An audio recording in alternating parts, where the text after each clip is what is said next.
It's the Slam Dunk. So I'm 50. Yep, hooray. Okay, and here's the most honest view of anyone you will hear talking about themselves. Okay, this is it. So when social media is full of self-love and beautiful people showing off, I'm here to be brutally honest about turning 50. So I'm 50, you know. I know you don't think I look it, but I'm 50, and I'm pretty much scared as hell. And the week I turned 50, my colleagues in the only industry I know and love are being sent to the wall with 4 weeks' pay and told good luck, you know. So that's what's going on with about 400 people. The message is basically eat shit, you know, from a lot of other people out there that they don't care. We are a cruel, nasty breed of human being when we do this, and we dance and cheer about failure of an industry and technology where it has taken over, you see. And it was never going to be able to adapt if we didn't try, and I don't think we honestly tried that hard. We quite frankly, arrogantly, thought it won't happen to us. Well, it has real fast. So cling on, folks. Honestly, I earn 20% of what I used to. Okay, my marriage collapsed and failed, and that's not that rare in life. And I live with my mother, and I'm still proud of what I've achieved. And no, I'm trying to succeed by setting up a one-man band media business, Duncan Garner Media Limited. You know, I will work and do work for anyone. The Herald rang us last night to talk about a few things, so that was nice. There's some progress on that front. I had dinner with my kids last night and my mother. Tony's Steakhouse, a good 80s sort of throwback, steak and mushrooms. You know, hey, you can't beat that.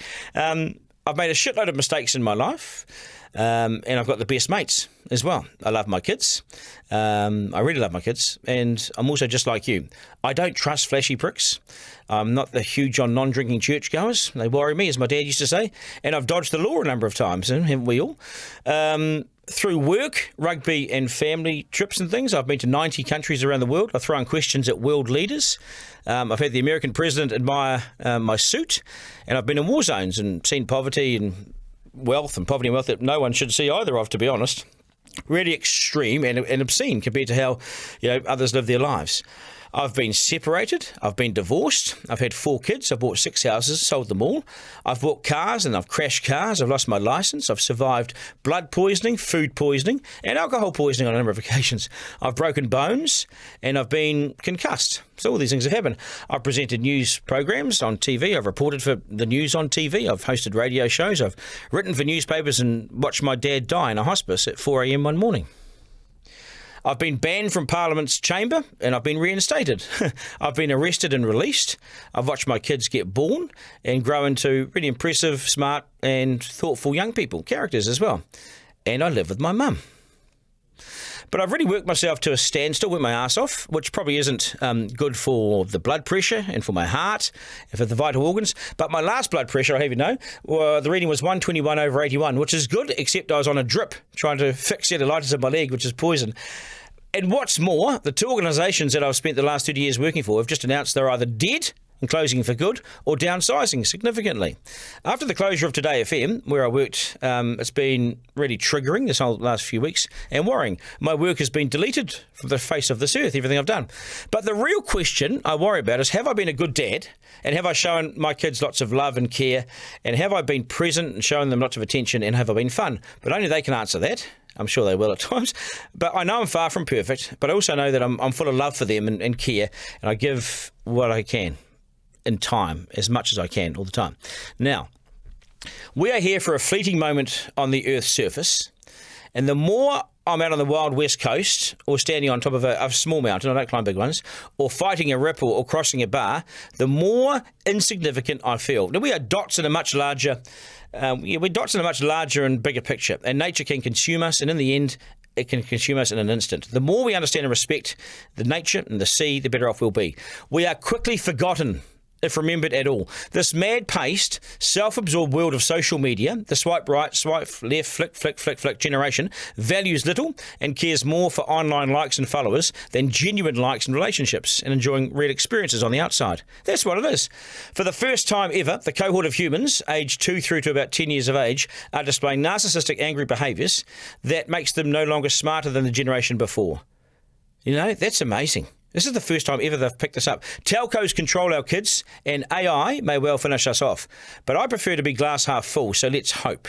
Let's hope that AI spares a few of us along the way. Forget climate change. We're too impatient for that. We want instant gratification and chaos, so we're designing our demise online via artificial intelligence. How that looks in 20 years, I don't know. It's scary as fuck, isn't it? I'm 50, and I ask myself this. How much longer are we here for?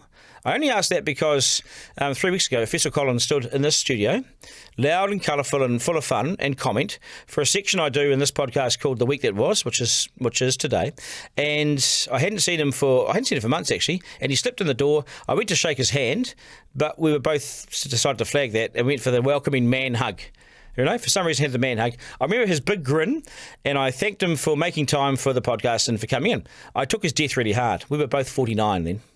It got me thinking too deeply, and I've been beyond sad about this. I've been thinking about life in that sense. How larger than life he was, and suddenly how quiet and withdrawn from society he'd become. Well, death will do that to you. And since his death, it's reminded me that genes or genetics are a roadmap to our future. This is the scary bit. I asked myself some basic questions. How long did my dad live for? And how long did my mum's father, my grandfather, live for? These are questions you have to ask. Dad was 62. Cancer nailed him. 62. My grandfather on mum's side died aged 53. I called him Philly Popper. Phil was Fat Phil, the fruit grower's friend, an auctioneer with Turners and Growers. He was a short, rotund, red-faced, life of the party, full of fun, hugely kind and empathetic man who was friends with everyone. But he died of a heart attack after lying down at home after a full day at work. And he was 53. That's 3 years older than me. Those two early deaths have given me, and my family have given me perspective as much as a fright. And if I walk in the same shoes, then I have 3 summers left, or 12 if things go okay, and I want more than that.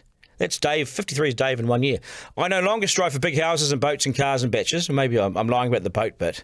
No, I am lying about the boat bit. But I'm desperate now to create memories and real-life adventures. I had all the other stuff. I want the stuff that really matters, okay? The grunty stuff. The stuff that kids will remember and talk about when it's time to pull the plug. And it will be at some stage. We're not here forever. I'm 50 and I feel ready to launch. Launch what is the bit I can't answer. I feel freer than I've ever felt. No mortgage, no rates, no debt, no girlfriend, no partner or wife or none of the three. No house and really no media industry left as well. No obvious jobs on the horizon. So I'm a free agent. Marie Dyhrberg KC, and I really adore her, told me just before Christmas as she left the studio, she said, Duncan, if you've lost everything, then no one else can take anything from you at all, and they can't control you ever again. It was good timing, and I needed to hear that. It was smart.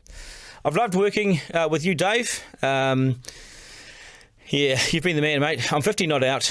I'm not out yet anyway. I appreciate you following the podcast.